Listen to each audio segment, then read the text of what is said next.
Isang magandang hapon po sa inyong lahat. Ito na naman po ang inyong Kuya Attorney Noel na muli magbabahagi ng konting kaalamang ligat. Hayaan niyo munang batiin ko kayo ng Happy Valentine's Day. Opo, ngayon ay February 14. Itinanong ko itong aking vlog sa araw na ito para naman mabati kayo. Saan po ay kayo ay kapiling ng inyong mga mahal sa buhay. Ngayon, kung nasa malayo man ay magkaroon ng konting communication para makapiling nyo ang isa't isa. Opo, binabati ko rin yung aking mga subscribers, mga viewers, at yung mga bago pa lang napapagawi dito sa aking channel. Sana po ay mawili kayong manood. Kung nagustuhan nyo naman itong aking vlog ngayon, ay i-like ninyo po, i-share, at yung mga bagong viewers ay mag-subscribe dito sa aking channel. Okay, so meron tayong panibagong topic po ngayon. Ito ay tungkol sa yung pagbili ng lupa't bahay na pasalo. Ang ibig sabihin, meron ng unang bumili ng lupa't bahay na yan, hindi nakapagpatuloy, ngayon ibinenta niya. Kayo ang sasalo ngayon. Ngayon, ang tanong, ano ba ang dapat na kailangan natin para maging valid at hindi naman tayo mapahamak sa pagbili ng lupang pasalo?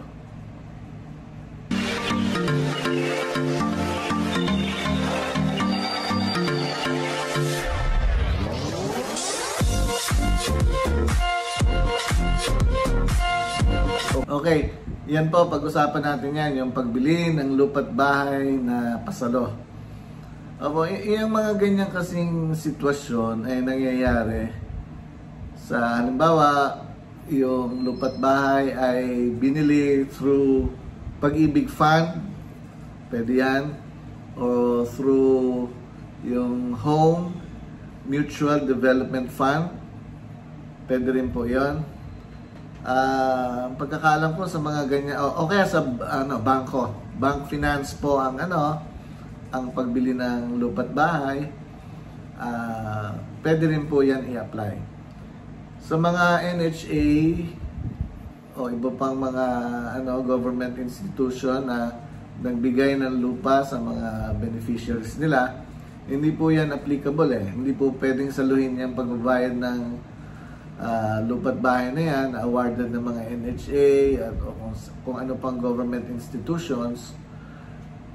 Sapagkat may mga requirement po dyan kagaya sa NHA, kailangan 10 years na registered na yung lupa't bahay doon sa beneficiary bago niya yon maibenta. Yun po ang deed of, yun ang restriction dyan. Merong deed of restriction sa title niya. Na 10 years hindi mo pwedeng pagbili. Okay, now going back doon sa ating pagbili ng bahay at lupa na pasalo. Okay, kung halimbawa through Pag-ibig, through bank finance, or yung HMDF, pag ayaw nang ipagpatuloy nung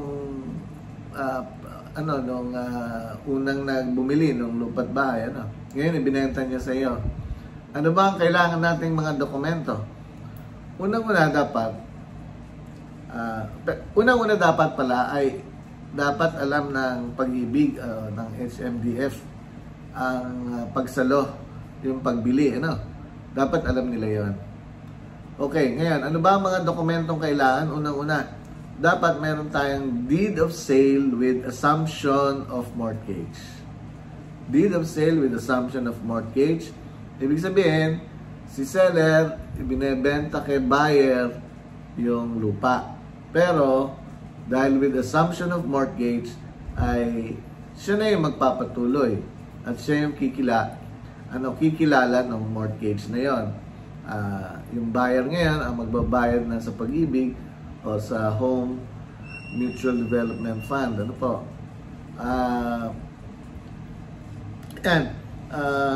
Yung deed of sale with assumption of mortgage ang i-execute ng parties dito. Ilalagay dyan yung kung magkano ang bentahan nilang dalawa, 400,000 pesos, babayaran ng buyer si seller, or kung whatever amount, kung anong napagkasundoan nila. At Nakalagay din dyan sa deed of sale with assumption of mortgage yung balance pa. Kinukuha muna sa Pag-ibig Fund yung balance of payment. Kung magkano pa ang balance na babayaran. Inilalagay yon sa deed of sale with assumption of mortgage. Okay. Yan, mahalagang malagay yan kasi yan, yung dokumentong yan, ang document na i-execute ng parties para to prove na merong bentahan at present. Okay, so tandaan po natin yan. Deed of sale with assumption of mortgage. Pangalawa, kasi po yan, halimbawa 25 years to pay, 30 years to pay, or 15 years to pay. Ang mangyayari kasi niyan yung buyer ng magbabayad sa Pag-ibig o kaya sa Home Mutual Development Fund. Ang mangyayari, siya na yung magbabayad, siya na rin ang dapat kumuha ng titulo. After 15 years pa, hindi mo na kasi makikita rin yung yung seller niya, yung unang applicant doon sa Pag-ibig. Pero ang title kasi niyan lalabas, nasa pangalan pa ng seller mo kung ikaw ang buyer, So, ang mangyayari dyan, dapat mag-execute ng special power of attorney. Yung document na yan. Yan naman document na yan. Yung special power of attorney ay nakukuha, may binibigay ang Pag-ibig Fund dyan na document, yung ready document, pro forma document ang tawag. Ready SPA yon, fill in the blanks lang. At ang mahalaga dyan, ang naka-indicate dyan ay yung unang-una, to act as my representative to claim my title or a title registered in my name. Mahalaga po yan kasi 15 years after ng transaction nyo, wala na yung seller, pero may SPA kanya, ikaw na ang makakakuha ng title sa Pag-ibig niyan. So, pagpunta mo after 15 years, fully paid ka na. O after 25 years, fully paid ka. Meron kang notarized special power of attorney to claim the title of the seller. Okay. So, number 2 document po yan. Kailangan meron kayo niyan pag bumili ng pasalo through Pag-ibig, Home Development Mutual Fund, o kahit sa bangko. Sa bangko, ganun din. Dapat ay inform ng bank na i-assume mo yung mortgage. Mahalaga din po yan. Hindi dapat kayong dalawa lang ang mag-usap dito, yung seller at buyer.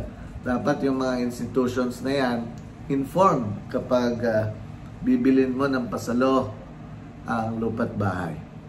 Okay, pangatlo, kami sa office namin, nagpe-prepare na kami ng tinatawag na deed of sale. Open deed of sale. Anong ibig sabihin po noon? Kasi, after 20 years, 25 years, nakuha nga yung title. May SPA Ngayon, anong mode? Ang title, nasa pangalan pa ng seller yan. Kasi siya yung naging applicant sa Pag-ibig. Anong mode of conveyance ang gagamitin kung wala kang deed of sale? So, yung sa deed of sale na gagawin, pipirma na doon ng seller. Pipirma na rin ng buyer. Nakalagay doon kung what amount. Deed of absolute sale yan. Pero hindi pa yan notaryohin. Yan ay gagawin lamang dahil in preparation na fully paid na ang lupa at bahay sa Pag-ibig. Nandyan nakuha na yung title. Ngayon ay para may lipat ang titulo sa pangalan ng buyer. Kapag wala po kasi niyan, wala, nakabitin kayo. You have the title, meron kang deed of sale with assumption of mortgage, hindi mo yan magagamit Kasi hindi naman yan transfer. Sa BIR pa lang, barado ka na yan pagbabayad ng capital gains tax at documentary stamp tax. What you need is a deed of absolute sale. So, yun, ipine-prepare na yon. Ngayon, kung wala namang problema sana yan, kung halimbawa after 25 years, makita mo pa yung seller, mag-execute kayo ng deed of sale. Actually, yun ang tama halimbawa, hindi tayo sure, biro mo naman after 25 years, 20 years, kahit 15 years, buti kung magkita pa kayo ng seller niya. So, inire-ready na yung deed of sale. Open deed of sale yan. Wala pang notaryo. Yan ang problema lang pag ipapanotaryo natin sa lawyer kung merong magnotaryo dahil non-appearance na yung seller hindi na mag-a-appear. Baka makonvince lang natin ng lawyer dahil o kaya kung saan kayo nagpagawa yung deed of sale with assumption of mortgage, doon ka na rin magpapanotaryo. Dala mo naman yung mga requirements o yung mga kailangan sa transfer, the title, meron kang deed of sale with assumption of mortgage na ipapakita sa abogado na ito ay talagang ang mangyayari parang formality lamang, yung deed of sale na yun. Para mailipat naman ng buyer sa pangalan niya ang titulo ng lupa. Okay, so third document po yan na kailangan. Okay, meron pa isa pa. Isa pa ring special power of attorney galing din sa seller. Pwede na rin isama ang buyer dyan, yung pagpaprocess ng transfer of title. Sino to act as our representative for the payment of the corresponding BIR taxes, sa assessor yung transfer tax, at sa register of deeds yung titling, registration and titling. Nakasaad naman doon sa ikalawang special power of attorney yan na yung magta-transfer na ng title. Kasi kung ang buyer naman ang maglalakad ng SPA niyan, wala nang problema, hindi mo na kailangan yung special power of attorney dahil ikaw mismo personally ang maglalakad. Pero medyo mahirap nga po ang paglalakad niyan yung transfer of title. Kaya pag minsan, i-delegate ng buyer sa isang broker, lawyer, accountant, o kung sino mang agent ang pagta-transfer ng title. Mahirap po yan. Hindi yan basta-basta kasi that's a title, land title, hindi naman po yan basta-basta ginagawa. Yun. Ngayon, kung kailangan ng SPA, dapat i-prepare na rin yun. Kasama ng 3 documents na binanggit kong una. Okay, so yan. 4 na dokumento. Kailangan po ninyo kapag kayo ay bibili ng pasalo na lupa't bahay. Sapagkat kung wala yung document na yan, hindi nyo maililipat ang titulo sa pangalan ng buyer, sa pangalan nyo kung kayo ang buyer. At kung yung ang SPA to claim wala, hindi nyo makukuha yung titulo mismo sa pag-ibig. Sapagkat hindi yan i-release ng pag-ibig kung walang valid document o valid document to prove na you are authorized to claim the title.